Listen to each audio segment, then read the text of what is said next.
इन सूबों को पाकिस्तान ने नहीं बनाया, इन सूबों ने पाकिस्तान को बनाया। ये हमें हिस्ट्री दोबारा रिपीट और हकीकत बतानी होगी अपने बच्चों को कि भाई इन सूबों ने पाकिस्तान को बनाया। पाकिस्तान की वजह से सूबे वजूद में नहीं आए, सूबों की वजह से पाकिस्तान है जो फेडरेशन है। पाकिस्तान में नए सूबों की बात बिल्कुल भी नादानी है। New provinces in Pakistan are impossible.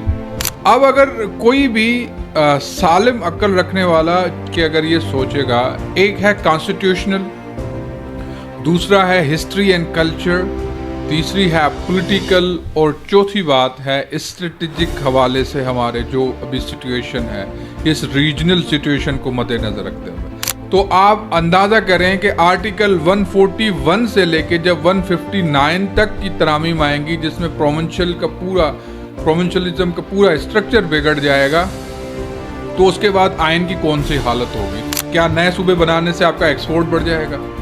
क्या नए सूबे बनाने से आपके इंपोर्ट्स में कम आ जाएगी? क्या नए सूबे बनाने से आपके पास जो सर्कुलर डेब्ट है वो ख़त्म हो जाएगा? मतलब किसी तरह से इकोनॉमिकली कोई ऐसी चीज़ बताएं कि नए सूबे बनाने से जो सेक्रेटरीट बनेगी, जितने भी यूनिट्स बनाए उतनी ही उनकी सेक्रेटरीट बनेंगी और उतने ही वहाँ के सिविल ब्यूरोक्रेसी के बर्डन बढ़ेगा, उतना ही उनके एक्सपेंसेस बढ़ेंगे। तो we are living in the post constitutional era. क्योंकि ऐसे लगता है कि पाकिस्तान 1973 के आइन के बाद के मरहले में दाखिल हो गया है। माँ बाद 1973 का आइन, पोस्ट 73 कॉन्स्टिट्यूशन पाकिस्तान आ गया है, क्योंकि 26वीं और 27वीं तरमीम के बाद उस तरह से आईन पाकिस्तान अपनी जगह मौजूद नहीं है। आप कॉन्स्टिट्यूशनल रास्ता आप देख लें, you have to make the constitution null and void. National finance commission जो कि 73 के कानून के बाद आई, लेकिन उससे पहले राइजमैन अवार्ड था।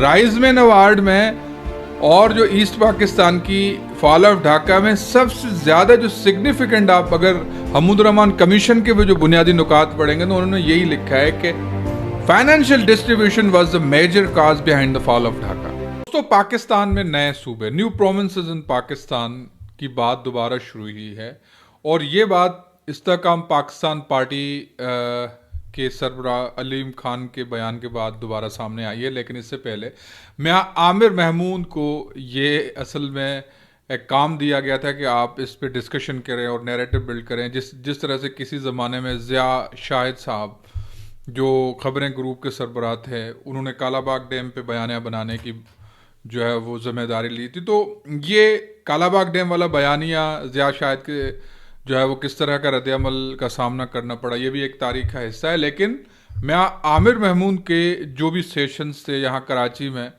वो भी बहुत सारे सीनियर सहाफ़ी थे, उनको किस तरह का रद्द-ए-अमल का सामना करना पड़ा और वो नैरेटिव नहीं चला, तो फिर दोबारा ये नैरेटिव किसी न किसी तरह से अंडर डिस्कशन है। पाकिस्तान में नए सूबों की बात बिल्कुल भी नादानी है। रीज़न ये है कि पाकिस्तान में किसी भी हवाले से नए सूबे मुमकिन ही नहीं है। New provinces in Pakistan are impossible.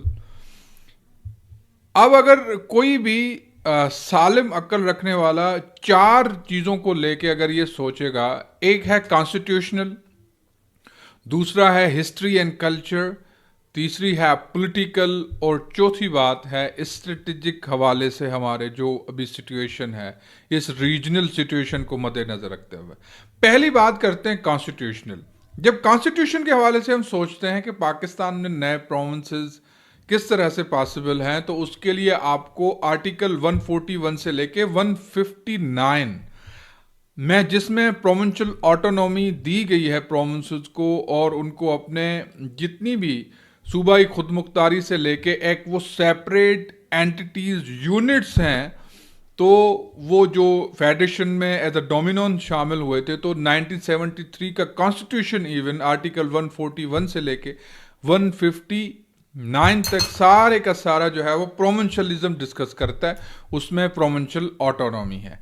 अब आप अंदाज़ा करें, हमने अभी तक जो भी कॉन्स्टिट्यूशनल अमेंडमेंट्स की हैं, जिस तरह से लास्ट 27th है, उसमें तो हमने ज़्यादातर जो है वो आइन का पूरा जो हुलिया बिगाड़ दिया है। लेकिन आप अंदाज़ा करें 27th कॉन्स्टिट्यूशनल अमेंडमेंट भी हमने 175 को सिर्फ एक सुप्रीम कोर्ट का स्ट्रक्चर जो है वो चेंज किया, आर्टिकल 243, कुछ चंद आर्टिकल्स में तरमीम के लिए आपकी आइन की पूरी शक्ल बिगाड़ना पड़ी। तो आप अंदाज़ा करें कि आर्टिकल 141 से लेके जब 159 तक की तरामीम आएंगी, जिसमें प्रोविंशियलिज्म का पूरा स्ट्रक्चर बिगड़ जाएगा, तो उसके बाद आइन की कौन सी हालत होगी। तो इसका मतलब है, कॉमन सेंस की बात है कि आपको आइनी तरीके से जब जाना होगा तो पूरा आइन आपको मनसूख करना होगा। पूरा आइन कैंसिल करने के बाद वो भी आपको उनकी जिस प्रोविंसेस को आप डिसइंटीग्रेट करना चाहते हैं, उस प्रोविंसेस से मेजॉरिटी से आपको उस असेंबली से रेजोल्यूशन पास करवाना होगा। ये बात कितने हद तक पॉसिबल है, इसके हम पॉलिटिकल फैक्टर्स में डिस्कस करेंगे, लेकिन ये मैं आपको बता दूं, उसी प्रोविंशियल असेंबली से आपको मेजॉरिटी से वो फिर जब आपको पास कराएंगे तब उस सूबे के लिए आपको उसमें यूनिट्स बनाने की इजाज़त मिलेगी। ये तो है कॉन्स्टिट्यूशनल साइड। लेकिन फिर आगे चल के जब आर्टिकल 141 से लेके 159 की जो तरमीम करेंगे, उसमें आपको फिर नेशनल असेंबली, फिर सेनेट से आपको मुत्तफ़िका राय से वो तरामीम पास कराने होंगी, तब जाके, और वो भी आप पूरा देख लेंगे, आइन का पूरा हुलिया बिगाड़ने के बाद आप कॉन्स्टिट्यूशनली जो है वो किसी भी सूबे को जो है वो उनके अंदर यूनिट्स बनाने को पॉसिबल बना सकते हैं। तो आप कॉन्स्टिट्यूशनल रास्ता आप देख लें, you have to make the constitution null and void, and उसके बाद जो तरामीम होंगी वो प्रोविंशियल असेंबली से, फिर नेशनल असेंबली से, इवन जो तरमीम लानी होगी 141 से लेकर 159 में, वो भी आपको 2/3 मेजॉरिटी नेशनल असेंबली से लानी होगी। अब आते हैं दूसरी साइड पे, history and culture. History and culture के हवाले से अगर हम देखें तो ये जो यूनिट्स हैं, मैं आमिर महमूद साहब की जो डिबेट थी उसमें कोई हमारे बड़े कुछ लोग थे जो कि मैं वो रिपीट नहीं करना चाहता, वो इस सारे को कहते थे लिंग्विस्टिक टैग। बात यह है कि ये जितने भी सूबे हैं, ये सारा ये पाकिस्तान से पहले भी इसी तरह वजूद रखते थे। पहले एक आम से बंदे को ये बात समझनी होगी कि ये जो करंट प्रोविंसेस हैं, ये पाकिस्तान में वजूद के आने की वजह से नहीं बने, या इनका जो एग्जिस्टेंस है, it is a pre historic and it is the pre partition existence है इनका, जो कि हज़ारों सालों से अपनी एक टेरिटोरियल और कल्चरल और फिर एक जो उनके बॉर्डर सेट हैं वो हज़ारों सालों से सेट हैं। अब मैं आपको मिसाल देता हूँ सिंध का। सिंध का ये बॉर्डर तकरीबन अगर पहले देखा जाए तो सिंध कश्मीर तक था, फिर उसके बाद जो है वो मुल्तान तक था। रंजीत सिंह के बाद जो है ये सिंध जो करंट बॉर्डर्स हैं, ये भी 200-300-400 साल पहले तक ये सिंध के ये बॉर्डर्स एग्जिस्ट करते थे। पाकिस्तान बनने की वजह से सिंध के बॉर्डर सेट नहीं हुए। ये चीज़ पंजाब के साथ भी थी, जो पंजाब के बॉर्डर रंजीत सिंह ने सेट किए थे, या उसके बाद हाँ पार्टीशन के दौरान पंजाब की जो रेड क्लिफ लाइन के तहत वहाँ डिमार्केशन हुई। एक वाहिद सूबा था जो पार्टीशन में जिसकी डिमार्केशन हुई थी, लाइन ड्रा हुई थी। बाकी अगर बलूचिस्तान को भी देख लें तो बलूचिस्तान का जो एग्जिस्टिंग बॉर्डर है वो ऑलरेडी सेट था ब्रिटिशर्स के ज़माने में। बाकी बलूचिस्तान का कुछ हिस्सा पर्शियन रीजन में ईरान में था, और कुछ हिस्सा ये जो एग्जिस्टिंग बलूचिस्तान है इसके बॉर्डर्स पाकिस्तान के बनने के बाद सेट नहीं हुए, ये पहले ही सेट थे। और उसमें कुछ हिस्सा जो ब्रिटिश बलूचिस्तान का था, वो केपी में भी यही था, ड्यूरन लाइन सेट थी। ये कोई ये इसका केपी का एग्जिस्टेंस या कल्चर या हिस्ट्री या लैंग्वेज या किसी भी हवाले से छोटी मोटी भी एग्जिस्टेंशियल चीज़ जो है वो इन चारों प्रोविंसेस में पाकिस्तान के आने के वजूद में आने के बाद नहीं बने। हालांकि हुआ ये था कि एक 1940 के तहत मतलब जो रेजोल्यूशन था, या उसके बाद जब पार्टीशन स्कीम आई, तो हकीकत ये थी कि 3 मार्च 1943 को सिंध एक वो वाहिद सूबा था जो कि कॉन्स्टिट्यूशनलाइज तरीके से पाकिस्तान की स्कीम में शामिल हुआ था। उसके बाद बाकी जो प्रोविंसेस थे उनमें जो हालत हुई थी, पहले तो शुरू के दिन से जो बलूचिस्तान का ऑपरेशन था, बलूचिस्तान में हमने फौजी ऑपरेशन करके उनको जो है वो पाकिस्तान से मिलाया था। ब्रिटिश बलूचिस्तान हमारे साथ आ गया था। खानफ जो कैलेट स्टेट थी वो पाकिस्तान में रजामंदी से शामिल नहीं हुई थी, लेकिन चले उसके बाद भी हो गई। 1970 में उसको सूबे का स्टेटस मिल गया, और वो अलग कहानी है जो बलूचिस्तान की है, लेकिन वो अभी भी पाकिस्तान का हिस्सा है। केपी में रेफरेंडम हुआ था, और वो रेफरेंडम कैसे हुआ था ये भी तारीखी हिस्सा है, क्योंकि वहाँ कांग्रेस की गवर्नमेंट थी, और जो सरहदी जो गांधी खान अब्दुल गफ्फार खान ने वहाँ पे जो भी रेफरेंडम करवाया, फिर वो विलिंगली जब रेफरेंडम के बाद वो नतीजे आए तो वो उसमें पाकिस्तान में शामिल हुआ। पंजाब में कितनी ब्लडेड पार्टीशन हुई थी, पंजाब में जो टवाना फैमिलीज उसका बाद, लेकिन फिर चले पंजाब भी शामिल हो गया। जब इसका मतलब ये है कि कॉन्स्टिट्यूशनली जैसे हमने डिस्कस किया, हिस्टोरिकली भी ये सूबे पहले एग्जिस्टेंस रखते थे। ये सिर्फ एक डॉक्यूमेंट की तहत, फेडरेशन का जो डॉक्यूमेंट है उसकी तहत एक चंद जो है वो डिपार्टमेंट्स को लेके, जिसमें करेंसी है, फॉरेन अफेयर्स है, सिक्योरिटी है, इंफॉर्मेशन है, और कुछ मामलात को लेके ये एक फेडरेशन के तहत आपस में उन्होंने एक मुआहिदा किया था। तो आगे चल के फिर ये पाकिस्तान में रजामंदी से जिस तरह से सिंध मैंने कहा कि शामिल हुआ था, लेकिन इनका वजूद पहले था। ये बॉर्डर्स पाकिस्तान के, ईस्ट पाकिस्तान की मैंने बात नहीं की, ईस्ट पाकिस्तान भी इस तरह से ही पाकिस्तान में शामिल हुआ था। वहाँ हुसैन शहीद सरवर्दी की जो है प्राइम मिनिस्टरशिप थी, और वो फिर उनके साथ हमने क्या किया थ्रू आउट। तो मैंने बताया कि ये एग्जिस्टेंस इनका हिस्टोरिकल है। तो आप हाँ, अगर हम ये कहते हैं कि पाकिस्तान बनने के बाद हमने इन सूबों को बनाया है, इनकी डिमार्केशन की है, इनकी लाइन ड्रा की है, सब कुछ इनका वजूद हमने जो टेरिटोरियल इंटीग्रेटेड थी वो पाकिस्तान बनने की वजह से हुई है, तो फिर आप कह सकते थे कि ठीक है, पाकिस्तान ने इनको बनाया है तो पाकिस्तान इनको किसी भी तरह से वो तोड़ मरोड़ सकता है। तो ऐसा है नहीं, क्योंकि ये एक हिस्टोरिकल वतनी हैसियत है इन सारों सूबों की, जो कि एक मुख्तलिफ है, जो कि हमें हिस्ट्री में तकरीबन कम पढ़ाया जाता है। तो इसी वजह से ये बात समझना ज़रूरी है कि these provinces are the historically एक वतनी हैसियत है, वतन है, तारीखी वतन है वहाँ के रहने वाले कौमों की। तो वो इस तरह से नहीं उनको हम डिसइंटीग्रेट कर सकते उनकी मर्जी के खिलाफ, उनको सब कुछ मिटा के। तीसरी जो चीज़ है वो है फाइनेंशियल की जब हमने बात की थी, तो फाइनेंसेस की मैं आपको बता दूं कि नेशनल फाइनेंशियल कमीशन जो कि 73 के कानून के बाद आई, लेकिन उससे पहले राइजमैन अवार्ड था। राइजमैन अवार्ड में और जो ईस्ट पाकिस्तान की फॉल ऑफ ढाका में सबसे ज़्यादा जो सिग्निफिकेंट, आप अगर हमुदुर्रहमान कमीशन के भी जो बुनियादी नुकात पढ़ेंगे तो उन्होंने यही लिखा है कि financial distribution was the major cause behind the fall of Dhaka. अब क्या था कि हमने वहाँ उस टाइम जो मेजर जो रखे थे पैरामीटर्स, उसमें पॉपुलेशन सबसे ज़्यादा नीचे था, और उसमें रिसोर्स डिस्ट्रीब्यूशन भी नीचे ही था, क्योंकि पाकिस्तान के उस टाइम फाइनेंसेस में मेजर कंट्रीब्यूटर तो वो था वो ईस्ट पाकिस्तान जो जूट का कारोबार और बाकी उनके जो मतलब ट्रेड था, तो वो जूट जो है वो ज़्यादा कंट्रीब्यूट करता पाकिस्तान के फाइनेंसेस में, एक्सपोर्ट्स में। एक्सपोर्ट मेजर लेवल से वहाँ से होते थे। उसके बाद पॉपुलेशन ज़्यादा उनकी थी, उनको भी हमने निगेट कर दिया कि नहीं, पॉपुलेशन की बुनियाद पे भी फाइनेंशियल डिस्ट्रीब्यूशन नहीं होगी। लेकिन जैसे ही फॉल ऑफ ढाका हुआ, फौरन हमने ये मान लिया कि नहीं, population should be the major indicator and should be the major parameter for the जो वसाइल की डिस्ट्रीब्यूशन है।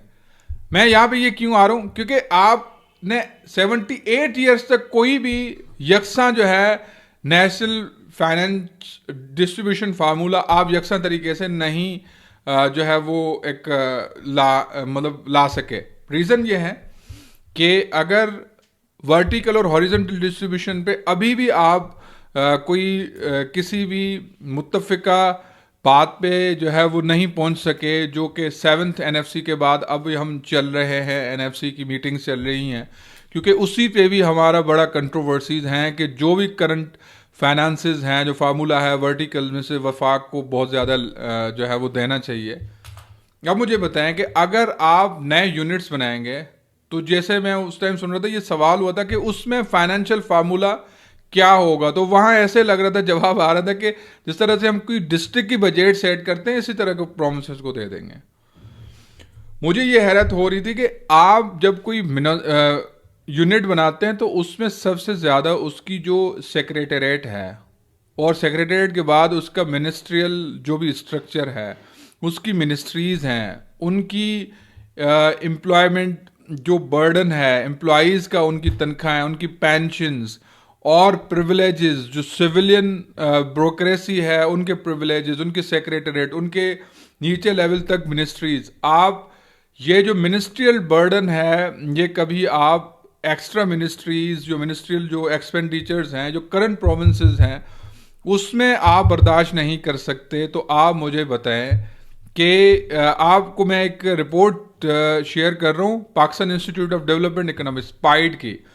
उसमें ये रिपोर्ट में बिल्कुल लिखा हुआ है कि the true cost of perks and privileges of government employees, इसमें सबसे ज़्यादा कॉस्ट अभी भी है पाकिस्तान की इकोनॉमी के ऊपर, ये पाइड की रिपोर्ट में, कि भाई आपके सिर्फ जो फेडरल एम्प्लॉयज़ हैं उसकी 2022 तक की रिपोर्ट है 1.37 ट्रिलियंस का बर्डन आपका सिर्फ तनख्वाहों का आता है आपके इस पे हमारे जो खजाना है, आपकी जो मतलब उस पे जो फाइनेंशियल बर्डन है। आप मुझे बात करें कि आप नए सूबे जब भी बनाएंगे तो उसका फाइनेंशियल स्ट्रक्चर जब आप 4 सूबों के साथ तय नहीं कर पाए, फाइनेंशियल डिस्ट्रीब्यूशन आपका मुत्तफिक नहीं है, आप जब भी चाहते हैं किसी भी टैक्स को जो है वो जो है वो उसमें डिस्ट्रीब्यूशन पूल्स में से निकाल के अनडिविजिबल पूल में डाल देते हैं, जैसे पेट्रोलियम लेवी आपने कर दिया, या इस तरह से बहुत सारे जो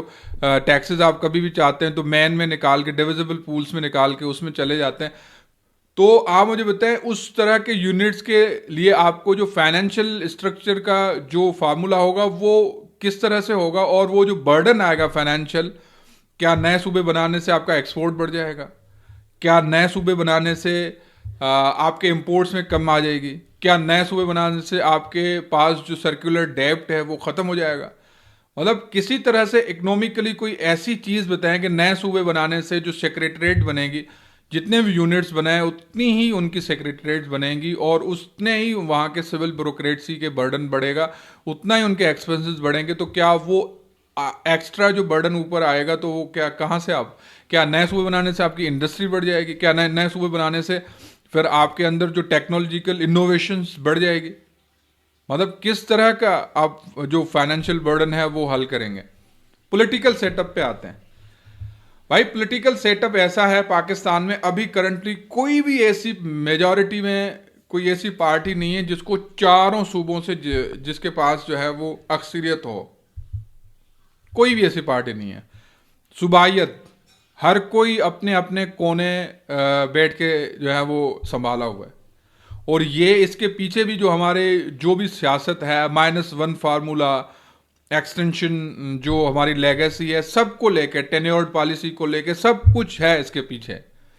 और जो भी फेडरल लेवल के लीडर्स थे उनके साथ क्या हुआ ये एक अलग कहानी है। -1 फार्मूला को लेके हुसैन शहीद सहरवर्दी से लेके जो बेचारे बैरूत में जब उस अयूब खान उनको वो करते हैं माइनस करते हैं, फातिमा जिन्ना से लेके शेख मुजीब से लेके जुल्फ़िकार अली भुट्टो से लेके उसके बाद नवाज शरीफ से लेके शहीद बेनज़ीर से लेके अब आए हैं इमरान खान तक।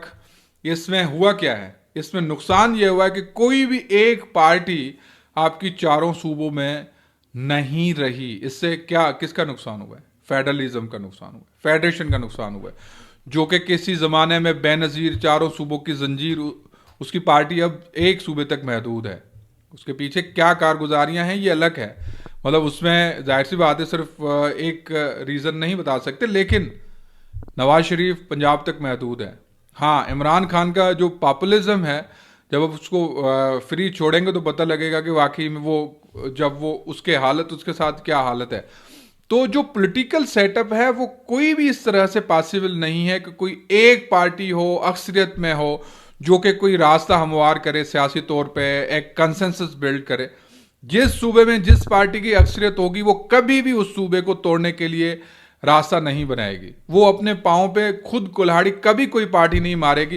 पीपल्स पार्टी का मिसाल ले लें, वो कभी भी किसी तरह से भी सिंध में वो राह हमवार नहीं करेगी। इसकी एक झलक का पीछे 2012 में जब वो बल्दियाती निज़ाम आया था, ड्यूअल जो बल्दियाती निज़ाम था, एडमिनिस्ट्रेटिव यूनिट्स की बात हुई थी, उसमें जो रिएक्शन आया था सिंध में, जो रद्द-ए-अमल आया था सिंध में, आप उसकी थोड़ी पीछे झलक देख लेंगे क्या झलक आई थी उस टाइम। सिर्फ बिट्टो निज़ाम जो था सिंध में वो लाया गया था पीपल्स पार्टी की तरफ से। तो आप अंदाज़ा करें कि कितना हिसास मामला है सिंध में ये बात छेड़ना सूबायत की। तो पीपल्स पार्टी कभी भी अपनी खुदकशी वाली बात पे नहीं जाएगी, क्योंकि it will be kind of the suicidal, political suicide होगा पीपल्स पार्टी के लिए कि अगर वो किसी भी तरह से सूबों के मामले पे आके यहाँ पे राय आमा बनाने की कोशिश करे। आज नून लीग पर, नून लीग कभी भी ये नहीं चाहेगी, हाँ मैं वो जैसे बात कर रहा हूँ ग्रेटर पंजाब के उसमें मफादात में, वो आगे की बात है भाई। नून लीग कभी भी पंजाब को, हाँ ठीक है वो सेंट्रल पंजाब की बात करते हैं, हाँ उसमें सराइकी बेल्ट में उनका स्टेक नहीं है, वो कंफ्यूज करके बैठे हुए हैं, बहावलपुर वालों को भी वो उठाए हैं, सराइकिस्तान की बात करवा रहे हैं, लेकिन अब वो आगे सिंध की जो वो सूबायत की बात करते हैं, लेकिन वहाँ पे सेंट्रल पंजाब में शायद वो ये कह के करें, लेकिन मेजर लेवल पे न वो सिंध में नून लीग जो है वो कोई रायमा कर सकती है, न बलूचिस्तान में, न केपी में, कोई भी वहाँ पे, इवन पंजाब में भी जब खुल के बात आएगी तो आप देखिएगा कि जो वहाँ के अंदर वाशिंदे हैं वो इतना मेजर लेवल पे कंसेंसस बिल्ड नहीं हो सकता। तो जब आपके पास कोई भी ऐसा पॉलिटिकल हार्मोनियस एनवायरनमेंट नहीं है जो आप ये रायमा की या इस हिसास मामले पे कोई रायमा करवा सकें, तो ये कैसे पॉसिबल हो सकता है नए सूबे। स्ट्रेटेजिक की बात करते हैं, आप अभी उस टाइम अभी ये बात कर रहे हैं जब आपके पड़ोस में ईरान फॉल होने जा रहा है। ईरान कमज़ोर है अभी भी, अगर हाँ जो इंटरनल क्राइसिस हैं उसमें ईरान जिस तरह से भी टैकल कर रहा है वो सरवाइव कर सकता है, लेकिन वो उसको आगे चल के स्टेबलाइज नहीं कर सकता। तो ईरान के जो आप भी जब भी मामला आते हैं, हाउ लॉन्ग ईरानियन जो भी रिजीम है can survive for a bit, months, days, जो भी है, लेकिन ईरान की सूरताल यह है कि अगर ईरान ने फाल किया, और ईरान अगर फाल करता है तो फिर आपके जितने भी जो नेबर्स हैं उसमें सारे के सारे आपके समझ लें जो नेक्स्ट डोर नेबर्स होंगे वो आपके साथ पहले ही, जो हमारे अफ़गानिस्तान आपके साथ अलाइनमेंट में नहीं है, इंडिया दूसरी साइड पर है, ईस्टर्न साइड पे आप देख लें। अगर ईरान में भी जो प्रिंस जो पहलवीज़ की गवर्नमेंट आ जाती है, रज़ा शाह के बेटे की जो है वो आ जाती है, तो उसमें आप मुझे बताएं इजराइल प्रोन गवर्नमेंट है, और उसमें इजराइल प्रोन गवर्नमेंट आपके साथ खड़ी होगी या इंडिया के साथ खड़ी होगी ये वक्त बताएगा। लेकिन उसमें आपके साथ जो मामलात होने हैं सबसे ज़्यादा है गज़ा प्लान पे इम्प्लीमेंटेशन। आपके नेहबर दरवाजे पे आगे इजराइल आपसे क्या क्या नहीं मनवाएगा, वो जो एक अंदेशा है कि भाई जो वो कह रहे थे, मतलब आपके अंदर जो सेपरेटिस्ट मूवमेंट्स चल रही हैं वो इजराइल से कैसे अलाइन करेंगी, उनको इजराइल अगर किसी भी तरह से अगर आगे चल के कुछ होता है तो फिर आप उसको कैसे टैकल करेंगे। मतलब जिस तरह से वो महमूद खान अचकज़ई कुछ टाइम पहले कह रहे थे कि कुछ नया होने वाला है, many Somali lands can be repeated, अगर मैनी सोमाली लैंड कैसे रिपीट होंगे, वही ब्लैक मेलिंग होगी कि आप ये हमारा इजराइल आपसे डिमांड्स रखेगा कि ये कर लें वरना हम ये फलां तंजीम के उसको वो कर देते हैं, रिकग्नाइज कर देते हैं। इस तरह की ब्लैक मेलिंग की सूरत में आप एग्जिस्टिंग जो आपके प्रोविंसेस हैं उसको तोड़ने की बात करते हैं। जब आपके नेक्स्ट डोर पे सारे के सारे नेबर्स आपके जो हैं बॉर्डर्ड नेबर्स हैं वो आपके मुखालिफ हैं, आपकी जो गवर्नमेंट नई रिजीम आएगी ईरान में वो किस तरह से आपके साथ फ्रेंडली होगी, वो इजराइल की प्रोन्ड होगी, तो वो अफ़गानिस्तान आपके पेज पर नहीं है, इंडिया आपके पेज पर नहीं है, आगे खित्ते में क्या सूरत हाल बनती है, वो क्या खलबली मचती है। लेकिन उस सारी खलबली को छोड़ के हमें कोई बड़ा प्लान बनाने के बजाय हम अपने जो एग्जिस्टिंग प्रोविंसेस हैं उनके तोड़ने की बात करते हैं। तो ये जब अकल से हम सोचते हैं, नॉर्मल बंदा बैठ के रिलैक्स होकर सोचता है, तो पता चलता है जब कॉन्स्टिट्यूशनल कोई रास्ता नहीं है, जब तक हम पूरे का पूरा 1973 का कॉन्स्टिट्यूशन कैंसिल न कर दें। वो जो हमारी अफराजिया वाली बात है, तो वैसे हम we are living in the post constitutional era. क्योंकि ऐसे लगता है कि पाकिस्तान 1973 के आइन के बाद के मरहले में दाखिल हो गया है। माँ बाद 1973 का आइन, पोस्ट 73 कॉन्स्टिट्यूशन पाकिस्तान आ गया है, क्योंकि 26वीं और 27वीं तरमीम के बाद उस तरह से आइन पाकिस्तान अपनी जगह मौजूद नहीं है। देखिए, हम लोग कोई पार्लियामेंट में रहे हैं और आइन में तरमीमों का भी हिस्सा रहे हैं। हमने देखा है कि कोई भी पार्लियामेंट आइन की बुनियादी खसूसियात को तब्दील नहीं कर सकता। वो आइन साज असम्बली का हक होता है। जब आप असम्बली को इसलिए मुंतखब करते हैं कि वो या आइन बनाए या उसकी बुनियादी खसूसियात को तब्दील करे, वो कर सकती है, हर असम्बली नहीं कर सकती।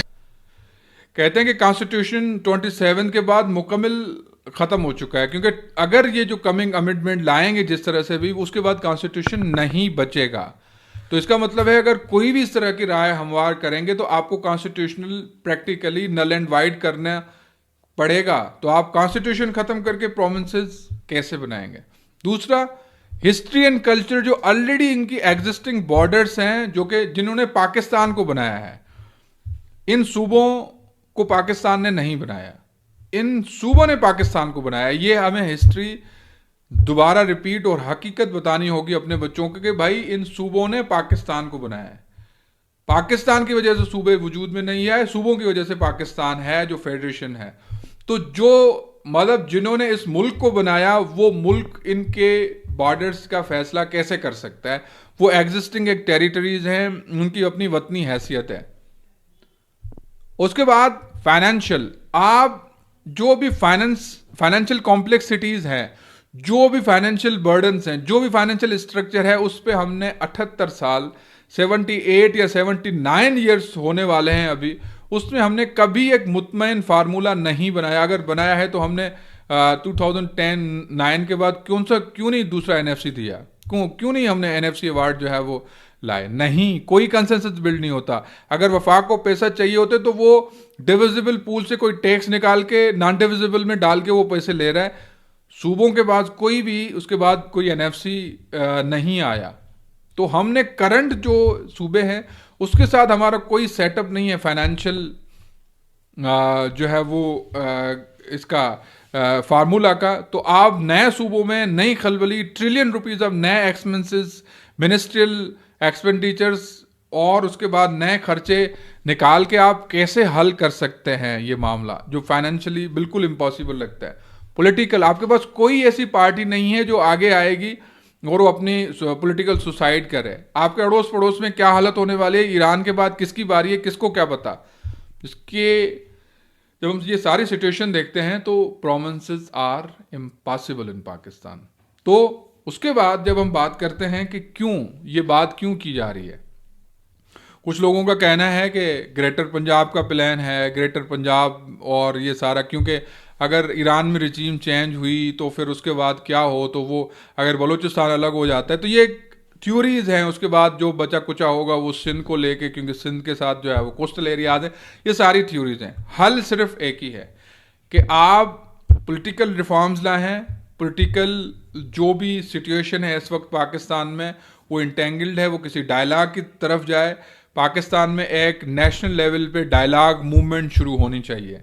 हल ये है, national political and democratic dialogue movement होनी चाहिए और न्यू चार्टर ऑफ डेमोक्रेसी, नए तरीके से कोई चार्टर ऑफ कंसेंसस या चार्टर ऑफ कॉन्स्टिट्यूशन जो गारंटी है वो साइन होगा, न्यू चार्टर होगा जिसमें आप नए इलेक्शन करा लें या जो एग्जिस्टिंग पार्टीज़ हैं, पॉलिटिकल पार्टीज़, उनको इंगेज करके आप एक पॉलिटिकल स्टेबिलिटी का सेटअप लाएं। हाँ, उसके बाद जो दूसरा है वो अगर पावर आपको डिवॉल्व करना है लोकल गवर्नमेंट में, वो मेजर रिफॉर्म्स लाएं ज़्यादा से ज़्यादा, जैसे मुशर्रफ का लोकल गवर्नमेंट था, या इस तरह का कोई ऐसा प्रैक्टिकल चारों सूबों में यकसा एक तरह का लोकल गवर्नमेंट निज़ाम आना चाहिए जिसमें आप नीचे तक पावर डिवॉल्व कर सकें।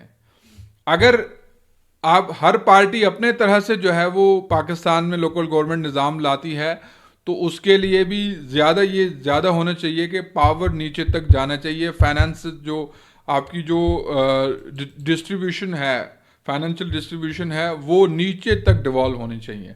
तो ये हल है। बाकी अगर इस तरह के नैरेटिव्स बनेंगे तो इससे नुकसान जो है मुल्क का ही होगा, और इस तरह की नादानी अगर हम कर भी सकते हैं आगे, क्योंकि वो जो पावर में बैठे हुए लोग हैं वो सिर्फ दो चीज़ों के बारे में सोचते हैं, एक पावर, दूसरा पैसा, उनको कोई चीज़ नज़र नहीं आती। और अगर इस तरह की कोई नादानी करके भी बैठते हैं तो इससे नुकसान बड़ा होगा।